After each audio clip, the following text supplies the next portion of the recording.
So I released my first game on Steam about a month ago. It is now on sale by the way, so check it out. And I thought that it would be a good idea to plot out what I learned from making my first game and what strategies I would change for publishing my next. So let's walk through the highs and lows of the development for Vent Vipers. First, let's start off with the main mistake I made when it came to publishing my game. When it came to developing the game, I was quite good with daily and weekly development plans, and built up the game incrementally to a demo level quite quickly. Unfortunately, my long-term planning and scheduling lacked, and that forced my marketing and Steam page release to start too late. Now, looking back, I should have had my Steam page up as soon as possible, even if the game wasn't looking the best, to gather up those wishlists and accumulate them over time.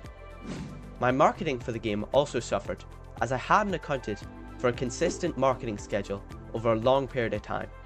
I specifically remembered leaving a month for marketing near the end of development, which only 2 of those weeks were utilised due to the game taking slightly longer than expected.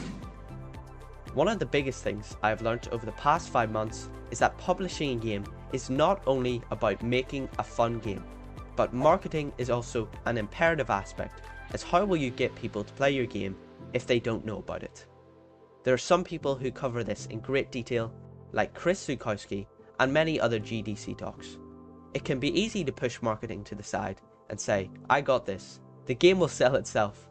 But trust me, marketing a game is so key to its success. Though this is probably my biggest failure in the whole of the game's development, it is quite a common one among game devs. But I hope that you learn from this mistake to become more successful with your game development. So my main suggestion is to create a long-term schedule for your game with a marketing plan and release your Steam page as soon as possible. Let's now talk about the main achievement I had with the development of Vent Vipers. I learned how to go through the whole development cycle of a game, which I think is very important.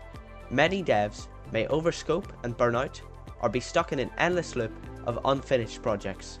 So I decided to make my core gameplay simple, so I could understand the whole process of bringing a game from a concept to Steam.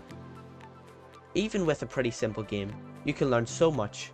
I built on my understanding of Unity, I learned how to optimize my code, I learned how to optimize the game through things like occlusion culling and static batching.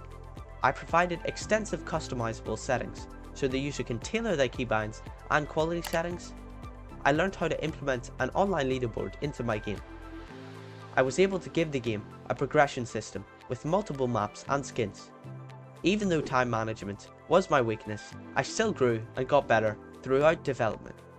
So my main suggestion for your first game is to make it simple, as you can learn so much from a simple game, and this will help you to be able to complete your whole project without feeling too overwhelmed and quitting. With all this said, I really hope you've learned something from this video, and maybe it will help you to start making your first game.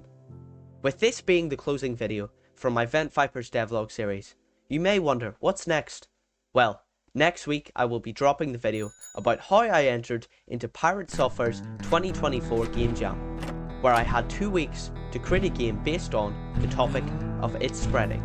Here, I made a game where you battle a relentless infection to rescue your crops from transforming into a horde of mutant vegetable zombies.